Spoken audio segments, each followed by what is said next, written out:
yung ano, center ng ano. Wala, parang hindi ko pa na-fit. Matagal pa kasi.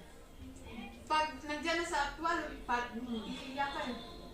Ayoko kang ano kasi marami kasi mga negative na nangyayari bago yung kasal.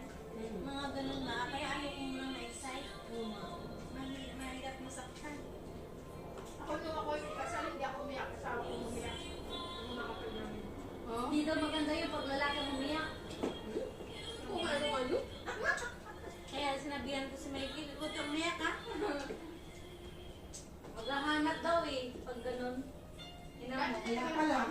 Dati din si kuya mo, hindi ka pa friend mo. Kaya kasi umiyak siya nung kasal mo eh.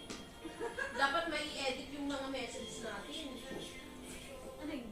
Embedded. I-edit mo. Oo, nasawa mo yun. May mga wishes sa'yo doon. Wishes. Di ba magagawa ka ng album? I-picture mo yun, isama mo sa ano. Ano yung parang gagawin mo, di ba, bridal shower. Lahat ng ganap ngayon. Gagawin kong book siya. Sana pinicture mo dito. Bakit naman ka na? Hindi pa naman bata. Ha? Ano na nabala na nabukpat? Hindi ito patayin. Kasi pag sa bridal nga, parang bridal. Ano kain na? Ayun na, nakain na.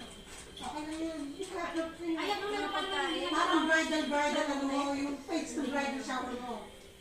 Pero may napicturean Parang niya yes, ako diba? kasi. May napicturean niya ako dun. Pag kinasal ka, pag nakasal ka, pero ano yung sa inyong ganun ginagawa nyo?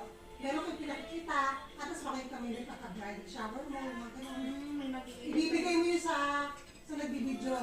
Pwede nyo kasi isama mo yun. Para at least, meron copy mo ano. Hindi ako nga kung may ayan na picturean ako pagkain.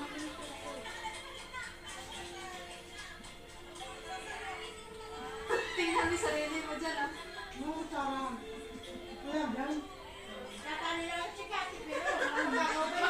Ano, mabilis yan. Mati mo lang. Ayan na!